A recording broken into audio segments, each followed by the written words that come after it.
Chapter 410, Framis Cave. St. George Borough, Third Street. As soon as Klein and Jurgen alighted from the carriage, they saw a massive object parked in front of inventor Leopard's door. It was iron-black in color, with a dozen wheels in 3 groups, the top of which towered like a ship's chimney, and smoke was emitted from it. It was a steam car that Klein had seen in magazines and on the streets, often described by the public as an ironclad warship with a rather exaggerated body. If the streets that hadn't been built or rebuilt in the last 20 or 30 years, then it would have filled the roads and left no room for horse carriages. Therefore, transportation vehicle such as this could only be seen in certain areas and places. At this moment, the heavy glass window and door of the car opened, and 2 figures stepped out. One of them was the steam car mogul, Framis Cage, whom Klein had met before. A quarter of his blood was of the Fasak Empire, and he had pale blue eyes and a tall but bulging build. He had a pipe in his mouth. The person beside him was wearing a heavy black coat with a gray scarf wrapped around his neck. His features were unremarkable. He looked common with his black hair and brown eyes, yet he exuded an inexplicable sense of familiarity. "Hi, Detective Moriarty, you're really punctual.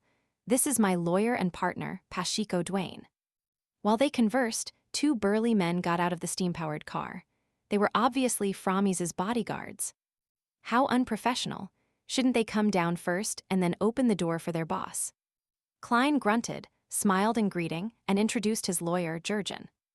While he was waiting for Leopard to open the door, he casually chatted with him. "Mr. Cage, is this kind of steam-powered vehicle popular? Do a lot of people like it?" Framis Cage laughed.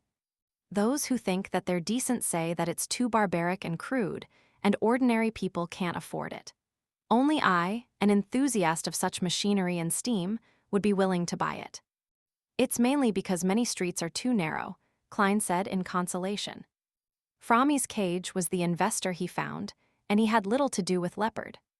When he was playing cards at the Quelog Club, he had deliberately mentioned it, and the equestrian teacher, Talim, immediately mentioned that Framis liked similar inventions, offering to introduce them to each other.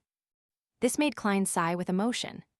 The club really was a great place to develop connections, and the members who joined it were never really interested in the free food, drinks, and activity venues. Haha, this is indeed one of the reasons. As the population increases and the cities grow larger, the horse carriage will definitely be eliminated. It's just too slow. What this world is pursuing now is efficiency, Framis said confidently. He then revealed a smile. "Also, I've already obtained an order from the military. They want me to make some improvements, just like it was mentioned in Roselle's manuscript. Increase the armor's bulletproof plating, cover the tracks so that it can drive on a simple road. In addition, add a thick cannon barrel, and then this will be a brand new weapon." Roselle's manuscript. Klein sighed silently, and for a moment he didn't know what to say until, finally, Leopard opened the door. In the discussion that followed, the main people talking were Jurgen and Pashiko. The 2 lawyers would argue with each other and discuss the terms with their employers, while the completely unprepared inventor, Leopard, sat there in a daze. Only when asked would he give his opinion. Finally, the 3 parties agreed that Framis would invest £1,000 to take 20% of the shares, and the shares of Klein and Leopard would fall by an equal ratio, 28% and 52%. At the same time, Framis agreed to buy a further 18% of Klein's shares at a premium, and this cost him £1,000 after taxes. Similarly, he would buy a 9% stake in the company at a post-tax price for £500. As a result of this deal, Framis became the largest shareholder in the newly established Backland Bike Company, with a 47% share. He became responsible for the subsequent industrialization and marketing, while the company would be funded with the £1,000 he invested as the initial capital. Leopard was the second largest shareholder, with 43% of the shares. His job was to help in the setting up of the assembly line for mass production. Mr. Klein, who only had the remaining 10% of the shares, became a purely financial investor. And the £1,000 he earned from selling his shares had sent his personal wealth skyrocketing to £2,235, almost enough for him to buy a main ingredient for a faceless potion. As a private detective, he still continued accepting commissions in the past month or so his daily expenses didn't drain his savings. I still have to pay £50 to lawyer Jurgen, leaving me with £2,185. I'll have to thank Talem when I see him. A thought flashed through Klein's mind. He signed and stamped the contract. Then, he stood up and shook hands with Framis and Leopard. I hope for a pleasant partnership. Framis took out his golden pocket watch and looked at it before chuckling. Normally, we should have lunch together to celebrate the closing of a deal, but there's an important person waiting for me. I'm really sorry, but there will still be a lot of opportunities in the future. An important figure, another one. The one behind Talem. The one that I claimed reimbursement from using fake information that points to the Aurora order. Klein suddenly felt a little guilty. He hurriedly smiled and said that he didn't mind. After exiting the house and getting into a carriage, Jurgen suddenly frowned slightly. Sherlock, you agreed too readily.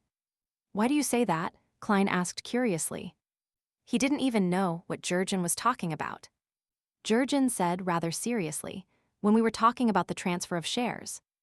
Based on your description and on Framis's performance, I can imagine a bright market prospect for bikes. Although it's just an invention at the moment, deflating the overall valuation, you should have kept more shares even though £5,000 is a good price. That way you can get better returns in the future. I thought you were only going to sell 8% and have the confidence to haggle for £500, but you actually agreed to 18%. Even if it were only £500, you would have made a severalfold return on the investment. You shouldn't have been in such a hurry. Because I'm in need of money. However, I did agree very readily without any hesitation. It was a huge transaction, so that does seem rather abnormal for me. As Klein thought back to the scene from before, he began to have some doubts deep down. Was I unconsciously influenced by Framis or that lawyer Pacheco? One of them is a beyonder. Fortunately, the price was fairly reasonable. As he pondered over the matter, Klein said to Jurgen, who was waiting for an answer, "The new year is coming soon." He had no idea how to explain it, so he randomly chose an opening. If the other party was a smart person, then they would go along with the opening and perfect the explanation with their own reasoning. There was no need for Klein to describe it any further. Of course, this was a move aimed at smart people. Ordinary people would end up pressing, or what exactly happened? Lawyer Jurgen was obviously a smart man. Noticing Klein's brief silence, he nodded and said, "I understand." "What do you understand? I haven't even thought of what to say." Klein pointed to the steam metro station in front of them and said, "I'm getting off here. I need to meet an informant." As the steam-powered vehicle roared forward, Framis, who was sitting in the front row, wound down the window and blew out a ring of smoke. He said to the inconspicuous lawyer Pacheco, "Did you use your powers just now?" "It was passively triggered," Pacheco said with a smile. "My powers aren't suitable for such situations. I prefer to face government or enterprise employees." Framis nodded slightly. "I just wanted to remind you. There's no need to use your powers in such situations. Do not let this affect what matters most." "I understand," Pacheco replied in a low voice. East Borough, in a cheap coffee shop. When Klein arrived, old Kohler was already waiting for him. He removed his scarf, took off his hat, sat down across him, fished out a stack of one-solely notes, and handed it to him. "For next week's expenses and a bonus for the information you provided me the last time. That's a total of £1. He was recently very generous with giving bonuses since he had already found a person to claim them from. Old Kohler, whose face was clearly ruddier than before, received the cash, feeling a little embarrassed. "The information I gave you previously didn't seem to be that important." "No, the importance depends on who wields it. There are a lot of things that you might find trivial, but it's how other people earn their money," Klein explained with a laugh. "What happened this week?" Old Kohler took the stack of bills and stuffed it into his pocket. He said thoughtfully, "Just like before, many people are still looking for the believers of the fool. Haha, how could anyone believe in the fool? That isn't a good name." The corners of Klein's mouth slightly twitched. "Are they making progress?" The Aurora Order is really persistent. Klein thought helplessly. No, there's no such person. Old Kohler shook his head and then said, there are a few people organizing strikes recently. They came to me a few times, claiming that they will be fighting for reasonable working hours and salaries. It's a very normal thing in this era, but it can lead to quite serious consequences. Klein thoughtfully said, pay attention to the organizers of this matter, but don't be too anxious. Safety first. All right. Old Kohler cleared his throat and said, there have been a lot of gangsters and bounty hunters looking for a person these days. I don't know why, but I believe someone has offered a bounty. Who are they looking for? Feeling the cold, Klein took a sip of his coffee. The warm liquid ran down his esophagus and warmed his belly. Old Kohler thought for a moment and said, a man named Isaac Eggers. Isaac Eggers, Isaac Eggers. Klein looked up from his coffee cup and stared straight at Old Kohler, who was sitting across him. Isn't that Mr. Isaac's full name? Why would someone suddenly offer a bounty for him? In C. Zangwill. Relying on his clown powers, Klein feigned indifference as he asked, did it say what kind of person he was? Old Kohler recalled and said, he seems to be of Balaam lineage and was once a university lecturer.